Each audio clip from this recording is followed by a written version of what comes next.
सगळ्यांचं स्वागत। मी प्रसाद काथे।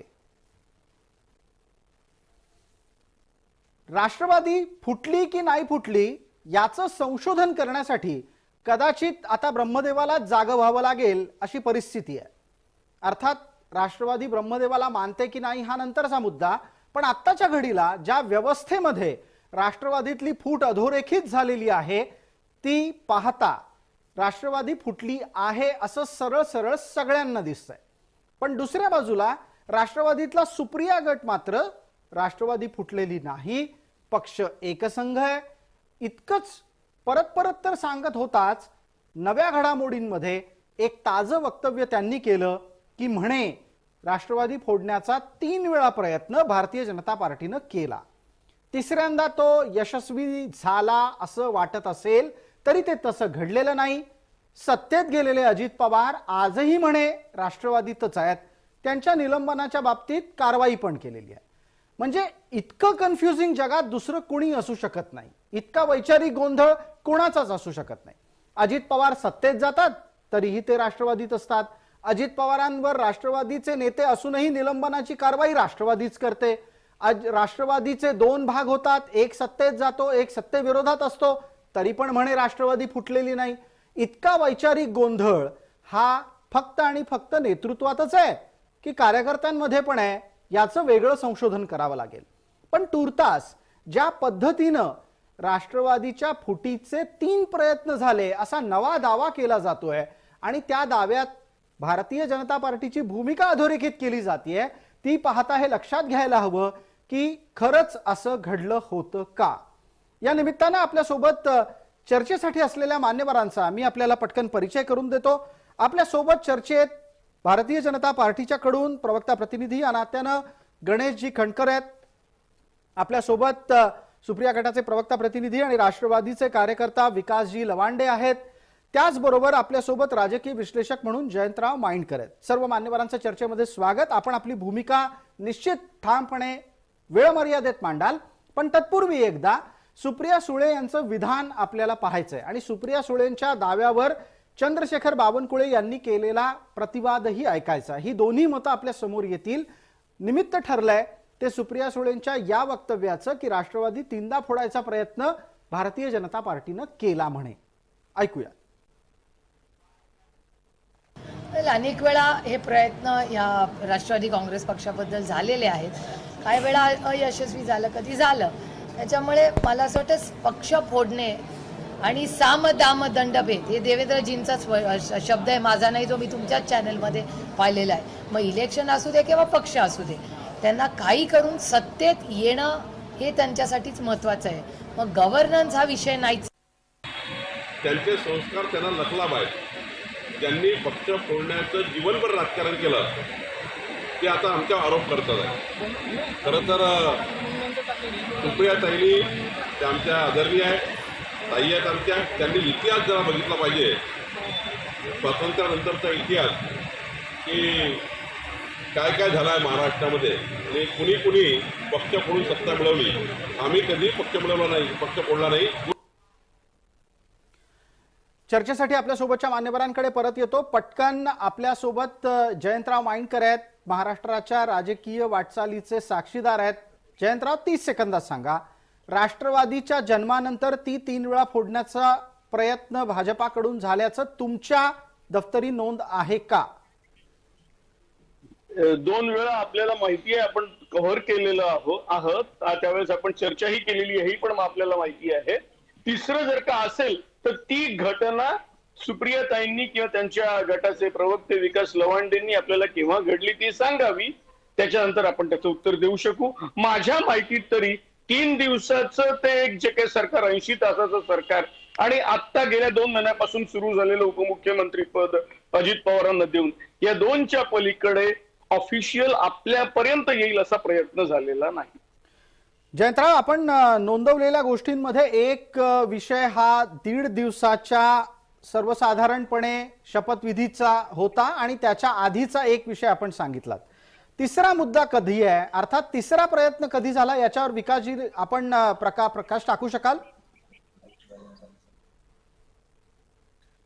मुळामध्ये प्रयत्न असे जे काय फोडाफोडीचे असतात, चोरी चोर करतो ते काय कॅमेरे लावून किंवा प्रेस कॉन्फरन्स घेऊन कुणी फोडाफोडी करत नसतं. चोरी करणारा गुपचूप चोरी करत असतो. तो डाका टाकायच्या प्रयत्नात असतो तेव्हा तो काय साक्षीदार घेऊन येत नाही. हे आपण लक्षात घेतलं पाहिजे. भारतीय जनता पार्टीचं देशभरातच एकूण जर आपण वर्तन पाहिलं तर आपल्याला लक्षात येईल. आणि मुळामध्ये आपल्याला त्या भारतीय जनता पार्टीचे ज्येष्ठ नेते, केंद्रीय मंत्री असलेले विद्यमान नितीन गडकरी साहेबांनी 2 दिवसापूर्वी एक जाहीर विधान केलं. ते म्हणाले, भारतीय जनता पार्टी आमचं एक दुकान आहे आणि या दुकानामध्ये आता नवीन गिरायकांची खूप आमच्याकडे गर्दी झाली आणि आमच्या जुन्या गिरायकाला आता कोणी विचारत नाही. हे जेव्हा नितीन गडकरी सारखे एक ज्येष्ठ नेते, भारतीय जनता पार्टीचे एक माजी अध्यक्ष राहिलेले आहेत ते, आणि केंद्रीय मंत्री आहेत विद्यमान, ते जबाबदारीने हे विधान करत असतील असं मला वाटतं. आणि मग भारतीय जनता पार्टीने इतर पक्ष फोडण्याचे प्रयत्न केले का नाही हा अख्खा देश पाहतोय, बघतोय. वेगवेगळ्या राज्यातल्या घटना पाहतोय आपण. महाराष्ट्रातल्या जी घटना 2 पण विकासजी जग जाहीर आहे. आजची चर्चा ही राष्ट्रवादी काँग्रेस 3 वेळा फोडण्याचा प्रयत्न भारतीय जनता पार्टीनं केला या दाव्यापासून सुरू झाली आहे. तुम्ही म्हणताय पक्ष फोडण्याचं काम कधी सार्वजनिकरित्या होत नाही. अर्थात 2 अनुभव, 2 प्रकरणं जी जयंतरावांनी सांगितली, त्याच्यानंतर 3रं प्रकरण अपेक्षित होतं, त्याचं उत्तर नाही मिळालं. मला पटकन गणेश खंडकरांना संधी देऊयात. गणेशजी, पक्ष फोडण्याचे आरोप भारतीय जनता पार्टीवर वारंवार लागतात. राष्ट्रवादीच्या बाबतीत हा आरोप खरा आहे का राष्ट्रवादीलाच कायम सत्तेसोबत राहायचं असतं? प्रसादजी, असं आहे की शरद पवारांनी आजपर्यंत महाराष्ट्रात जे राजकारण केलं हे फक्त शरद पवारांनाच माहिती असतं ते नेमकं काय करत असतात. मुळात असं आहे की शरद पवारांच्या राजकारणाचा जर तुम्ही इतिहास तपासला तर 1968 साली ते पहिल्यांदा आमदार झाले आणि 78 साली ते पहिल्यांदा महाराष्ट्राचे मुख्यमंत्री झाले. तेही कुणाचं तरी सरकार पाडून, कुणाचा तरी पक्ष फोडूनच झाले. मुळात असं आहे की राष्ट्रवादी हा पक्ष सत्तेच्या भोवती राहणारा अशी त्याची स्वतःची ओळख आहे. असं जर नसतं तर 1999 साली ज्या मुद्द्यांवरती त्यांनी काँग्रेसला सोड चिठ्ठी दिली, अवघ्या 6 महिन्यात पुन्हा एकदा त्याच काँग्रेसच्या वळचणीला जायची त्यांना काय आवश्यकता पडली? तीच काँग्रेस 2004 साली आमदार जास्त निवडून आल्यानंतर सुद्धा त्यांनी मुख्यमंत्रीपद परत काँग्रेसला देऊ केलं, पण स्वतः सत्तेत राहताना 4 मंत्रीपद जास्त मागून घेतली. ही तीच राष्ट्रवादी आहे. त्यामुळे असं आहे की सत्तेत कसं राहायचं याचं कसब शरद पवारांना अचूकपणे माहिती आहे. यासाठी त्यांनी भारतीय जनता पक्षाला जबाबदार ठरू नये. आणि दुसरी गोष्ट, ज्या पक्षाची निशाणी घड्याळ आहे आज त्याच घड्याळाचे काटे फिरून तिथेच आलेले आहेत. उभ्या आयुष्यात शरद पवारांनी फक्त पक्ष फोडले, मग 90 असेल, 91 असेल, भुजबळ असतील, बबनराव पाचपुते असतील किंवा जनता दल, ज्या विद्या चव्हाणांना त्यांनी परत एकदा जनता दलात, इतिहास त्यांच्या भोवतीच आहे. आम्ही सांगण्याची काय आवश्यकता आहे? थोडक्यात तुम्हाला असं सांगायचं आहे, थोडक्यात गणेशराव थोडक्यात आपल्याला असं सांगायचं आहे की प्राप्त स्थितीमध्ये जे स्वतःच पक्ष फोडे आहेत त्यांनी इतरांवर पक्ष फोडण्याचा आरोप लावू नये. विकासजी, आपल्याला या मुद्द्याचा प्रतिवाद करायचा आहे. नाही, तुम्ही अँकर सुद्धा आरएसएसचे प्रवक्ते आहात याची मला जाणीव आहे. त्यामुळे तुम्ही पक्ष फोडे वगैरे अशी जी काय भाषा शब्द आणता हे तुमच्या त्या वॉर रूम मधले शब्द आहेत. चर्चेवरती लावूया ना. आरएसएसचा काय संबंध आहे? इथे तुम्ही विसरलात का? तुमच्यामध्ये बोललो तुम्ही नव्हतो. याच संघ आरएसएसच्या पाठिंब्याने जनसंघाचा पाठिंबा घेऊन मुख्यमंत्री झाला. तुमच्यामध्ये बोललेलो आता त्याचा काय नव्हतो. संबंध आहे? आपण मुद्द्यांवर चर्चा मी करूया. बोलतोय, तुम्ही बोलत असताना मी मध्ये बोललेलो नाही. तुम्ही बोलत असताना मी मध्ये बोललो नव्हतो. कृपया डिस्टर्ब करू नका. ऐकायची सवय ठेवा. भारतीय जनता पार्टीला एक लक्षात घ्यावं लागेल की आपला जन्म कुठून झाला. जयप्रकाश नारायणांच्या नेतृत्वाखाली जनता पार्टी या देशामध्ये आकाराला आली होती आणि त्या जनता पार्टीतनं भारतीय जनता पार्टी फुटून कोणाच्या नेतृत्वाखाली बाहेर आली होती हा जरा इतिहास बघा. आपण पवार साहेबांचा इतिहास करताना एक लक्षात ठेवा, पवार साहेबांनी कधी असंघाशी संघ केलेला नाही, हे नीट लक्षात घ्या. 78चं जे उदाहरण देता पुलोदचं, ते पुलोद म्हणजे पुरोगामी लोकशाही दल होतं, प्रतिगामी लोकशाही दल नव्हतं, लक्षात घ्या. आघाडीमध्ये विकासजी आपण बोला. फक्त एक महत्वाचा दावा तुमच्याकडून मी आजवर कधीच ऐकला नव्हता, तो कानावर आला. तुम्ही नक्की असं म्हणताय ना की भाजपा ही जनता पार्टीतून फुटून निघाली? बदला, तुम्ही फक्त तुमच्या लोकांना बोलू देता ना, आम्हाला मात्र बोलताना डिस्टर्ब करता. प्रश्न विचारला विकासजी, मी प्रश्न विचारला, तुमचा दावा मी आजवर कधी इतिहासात ऐकला नव्हता की म्हणे भाजपा जनता पार्टीतून फुटून निघाली. तर तुम्ही आक्षेपार्ह बोलता. एक अँकर म्हणून तुम्ही भूमिका बजावच्या ऐवजी कोणावर तरी आरोप ठेवता न्यायाधीशाच्या भूमिकेत जाऊन, तेव्हा उत्तर ऐकायची तयारी ठेवायला पाहिजे अँकर म्हणून तुम्ही. अहो, तुम्ही दावा केला होता, त्याच्यासाठी विचारणं गरजेचं आहे. तुम्हाला तेच सांगतोय, जी. खनकरांनी जे मुद्दे मांडले ते मी खोडतोय. ठीक आहे, गणेश खणकर, आपल्या मुद्द्याला नंतर प्रतिवाद करायचा आहे. बोला विकासजी, आपल्यासाठी पूर्ण 1.5 मिनिट आहे. मुळामध्ये पवार साहेबांच्यावर जे तुमचे आक्षेप आहे ते नीटपणे आपण लक्षात घ्या. आदरणीय पवार साहेबांनी त्यांच्या 60 वर्षाच्या राजकीय कारकिर्दीमध्ये कधीही असंघाशी संघ केलेला नाही, हे नीट लक्षात अधोरेखित करून ठेवावं. पुरोगामी लोकशाही दल हे प्रतिगामी लोकशाही दल नव्हतं. त्यामुळे पुलोद आघाडी ही नीट लक्षात घ्या. 99 आमदार जनता दलाचे, जनता पार्टीचे होते. चंद्रशेखर त्या पक्षाचे समाजवादी सगळे लोक होते. एस एम जोशी महाराष्ट्रात नेते होते, त्यांच्याबरोबरची पुलोद आघाडी होती. काँग्रेस ही मातृभूमी सारखी पक्षाचा एक जो विचार असतो बेसिक, गांधी नेहरूंचा विचाराचाच पवार साहेबांच्यावर पगडा त्यांच्या आयुष्यभर राहिलेला आहे. गांधी नेहरूंचा विचार जो काँग्रेसचा मूळ विचारधारा आहे, पवार साहेब त्याच विचारसरणीतने आलेले लक्षात घ्या. त्यामुळे 2004ला 99ला काय युती केली काँग्रेसची, हे भारतीय जनता पार्टीने प्रतिगामी विचाराच्या लोकांनी, ज्यांना राज्यघटना मान्य नाहीये, त्यांनी सांगू नये आणि ते शिकवायच्या भानगडीत पडू नये. त्यामुळे समविचारी लोकांशी आघाडी करणं, समविचारी लोकांशी युती करणं हे काही गैर नाहीये, अनैतिक नाहीये. जी, पवार आता साहेबांनी पटकन. कधीही पक्ष फोडण्याचं काम केलेलं नाही. ठीक आहे, काही खोटे नाटे आरोप लावू नका. ठीक आहे. राष्ट्रवादीचा जन्म हा सुद्धा काँग्रेस फोडण्याचा प्रकार नव्हता, इथपर्यंतचा विचार पोहोचलेला आहे. पण मला गणेशजी, या सगळ्या चर्चेचा जो हायएस्ट पॉइंट आहे ना, तो हा आहे की भारतीय जनता पार्टीचा जन्म हा जनता पार्टीतून झाला. छत्रपती शिवरायांच्या सैन्यामध्ये 90% मुसलमान होते असं दावा करणारी माणसं आहेत, आपण ऐकलेली आहेत. तशाच स्तराचा हा दावा आहे की म्हणे भाजपा जन्माला आली ती जनता पार्टीतून. प्रतिवाद करा. तुमच्याकडे मुद्दा आहे का प्रतिवाद करायला, गणेश खणकर? नाही, मुळात कसं आहे की आपण जेव्हा चर्चेला बसतो तेव्हा एक तर आपण प्रतिवाद करत असताना आपल्याकडे पूर्ण माहिती असली पाहिजे, आणि दुसरी बाब, आपण एखादा मुद्दा जेव्हा मांडतो तेव्हा ज्या वेळेला विचारशक्ती कमी पडते त्यावेळेला काय अवस्था होते, तर ते राष्ट्रवादीच्या बुद्धीचे महामेरू फक्त प्रवक्त्यांनी भाजपमध्येच आहे. आरएसएसचा काय संबंध आहे, संघाचा काय संबंध?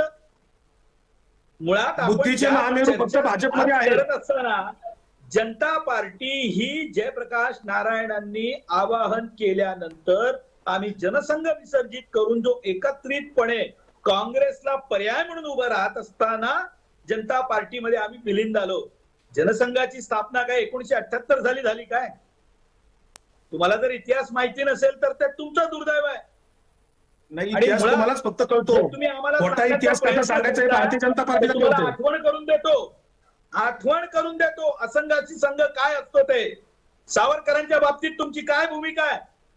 ज्या राहुल गांधींनी या महाराष्ट्रामध्ये येऊन सावरकरांचा अपमान केला, त्याच राहुल गांधींच्या मांडीला कशाला विषय अंतर करता, कशा विषय जी, भरकटवता? गणेशजी, विषय अंतर गणेशजी, करणे गणेशजी, खासियत एकच मिनिट. गणेशजी, आत्ता मुद्दा सावरकर नाहीये, आत्ता मुद्दा शरद पवार आणि 3 वेळा राष्ट्रवादी फोडण्याचा प्रयत्न हा आहे. तुमच्या लेखी तुम्ही राष्ट्रवादी फोडण्याचा प्रयत्न केलेला नाही. तुमच्या लेखी गणेश खणकर, राष्ट्रवादी फुटलीये का नाही फुटलीये? प्रसादजी परत एकदा बोला.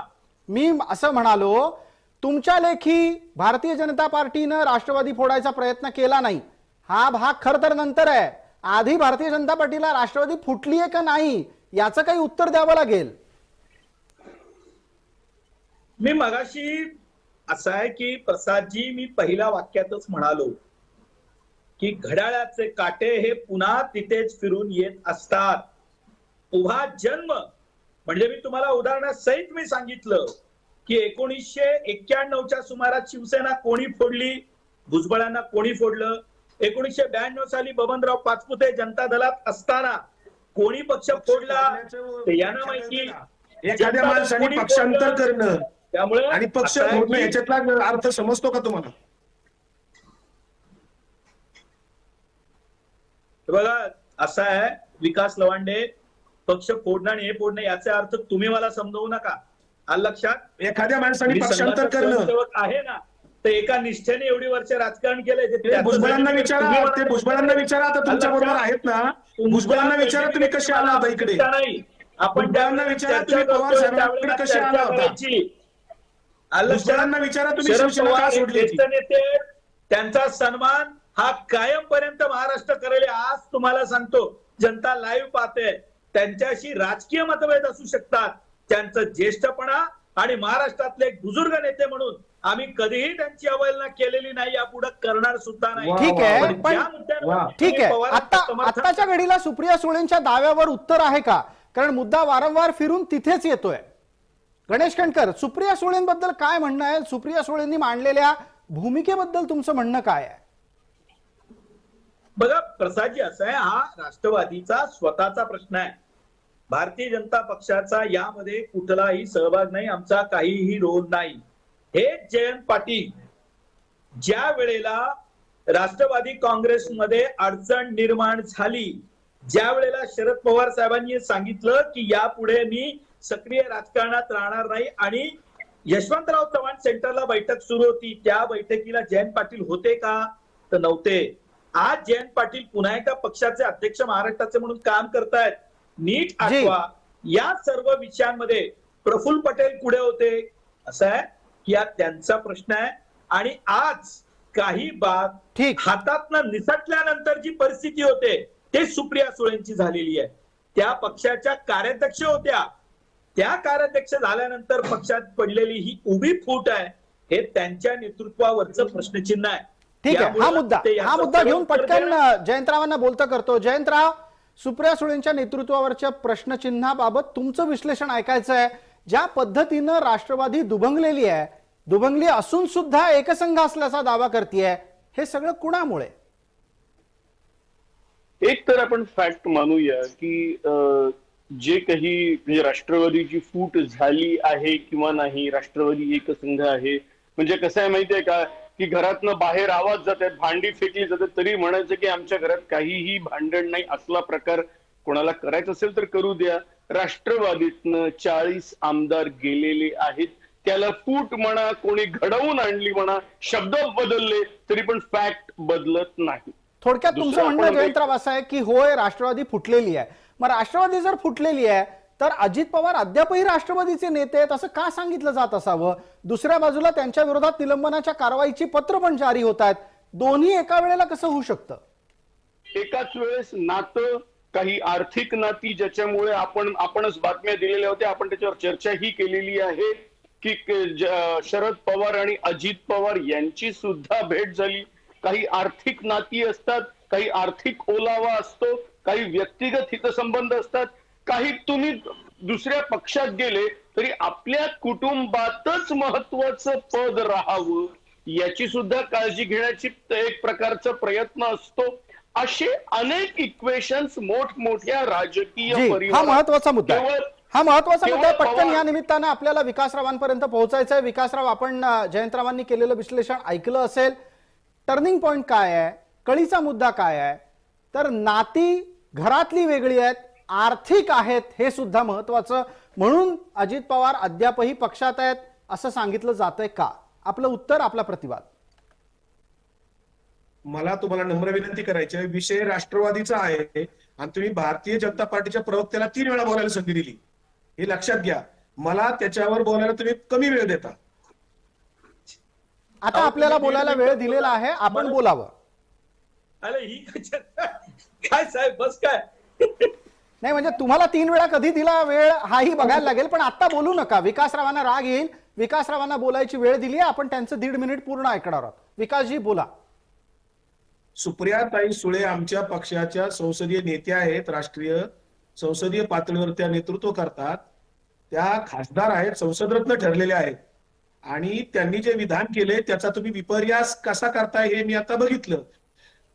अजित दादा आमच्या पक्षाचे नेते आहेत असं कुठेही सुप्रियाताई म्हटलेल्या नाहीत. नंबर 1.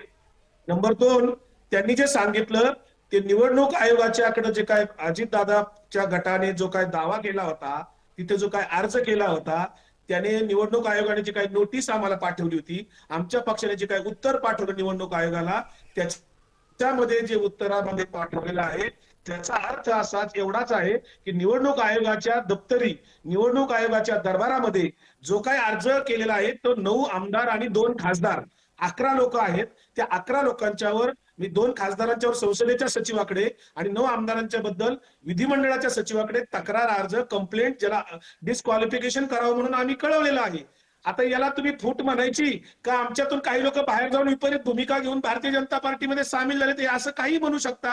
परंतु निवडणूक आयोगाच्या पातळीवर, टेक्निकली पातळीवर, जसं तुम्ही आता इथे चर्चेत मला म्हणताय की सुप्रिया गट, तिकडे म्हणताय आमकं, तर हे गट वगैरे काही नाहीत. अजितदादा गट असू शकतो कारण ती 9 लोक आमदार आणि 2 खासदार गेलेले आहेत बाहेर.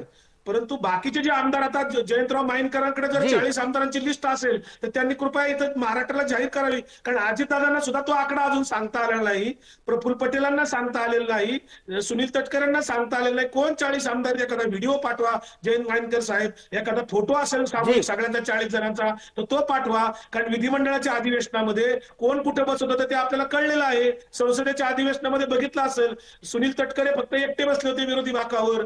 ही सगळी गोष्ट जर आपण बघितली, आमदारांनी अजून असे निम्मे आमदार आहेत त्यांनी कुठलीही भूमिका घेतलेली नाही. दुसरा मुद्दा राहिला, पक्षात फूट पडली का, तर आमच्या पक्षातून 9 आमदार बाहेर गेलेले आहेत, 2 खासदार बाहेर गेलेले आहेत. पक्षाच्या भूमिकेच्या विपरीत त्यांनी भूमिका घेतली म्हणून त्यांच्यावर शिस्तभंगाची कारवाईच्यासाठी किंवा डिस्क्वालिफिकेशनच्या संदर्भात तक्रार अर्ज दिलेला आहे. बाकी आमचा पक्ष एक संघ आहे.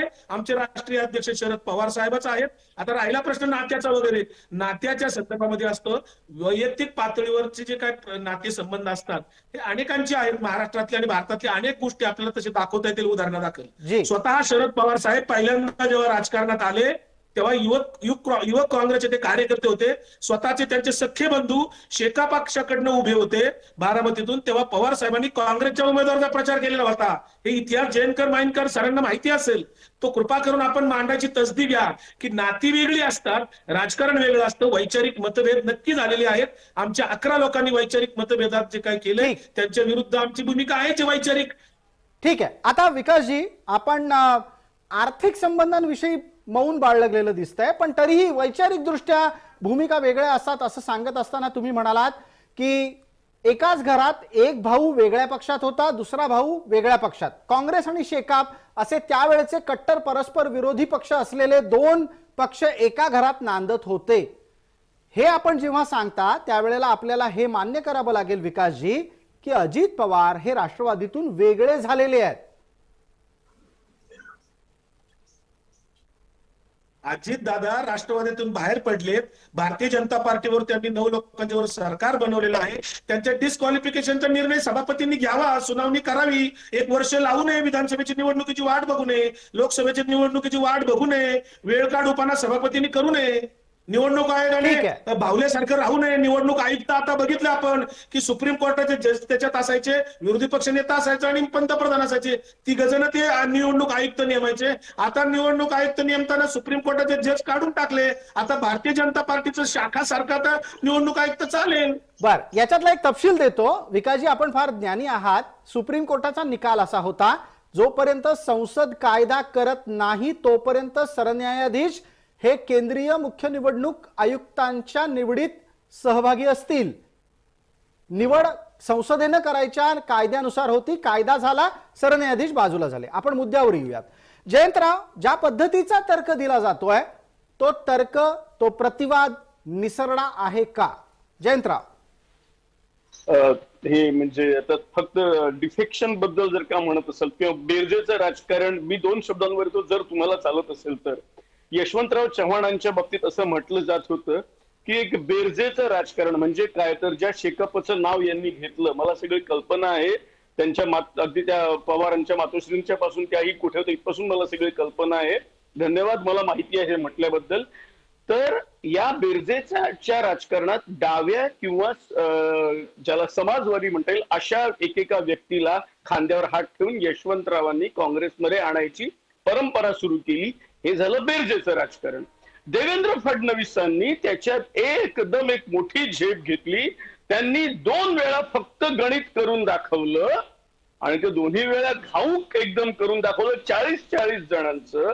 आता ते 40 जण कुठे झाले, कुठे होते का, हे जर का तुम्ही मला विचारत असाल तर MET मध्ये जेव्हा तो समारंभ होत होता त्याची तुम्ही रील पाहू शकता. ते 40 जण दिसतात की नाही मोजू शकता. ठीक ते आहे मला- जयंतराव, माझ्या पटकन दृष्टीने वेळेची 40 मर्यादा असल्यानं मला थांबावं लागतंय. पटकन आपण गणेश खंडकर यांना संधी देऊयात. गणेशराव, चर्चेतला शेवटचा टप्पा आहे. पवारांनी केलं तर बेळजेचं राजकारण, फडणवीसांनी केलं तर मात्र पक्षफोडी, हा तर्क असू शकतो? नाही, मुळात मी एक सांगू का, राष्ट्रवादी काय म्हणते किंवा महाराष्ट्रातले पुरोगामी विचारवंत काय म्हणतात आमच्याबद्दल, आता आम्ही फार काही त्याची दखल घेत नाही.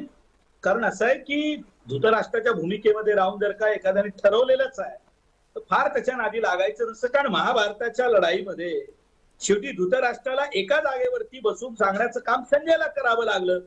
प्रत्यक्ष रणांगणावरती अर्जुनाला लढावं लागलं. आम्ही अर्जुनाच्या भूमिकेत आहोत, आम्ही आमची लढाई लढत आहोत. मग इथे धृतराष्ट्र कोण आम्ही आहे? विरोधी पक्षात होतो. गणेश खंडकर, इथे धृतराष्ट्र कोण आहे?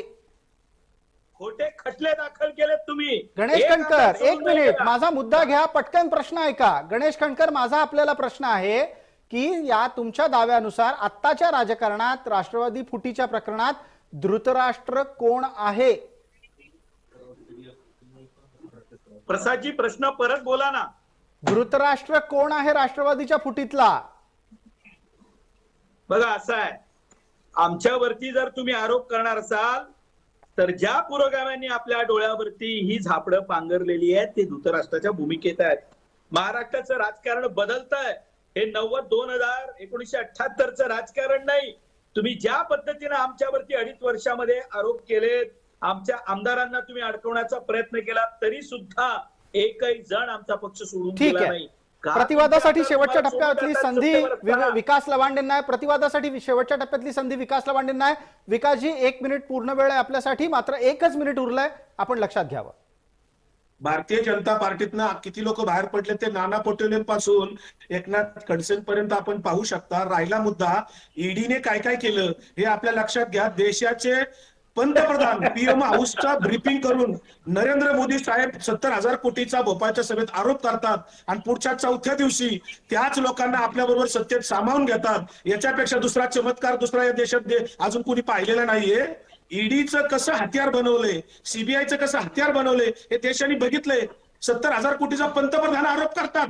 एक तर तो खोटा आहे का खरा त्यांनी सांगावं. खोटा असेल तर त्यांनी माफी मागावी शरद पवारांची, आणि खरा असेल तर त्याची कार्यवाही करावी.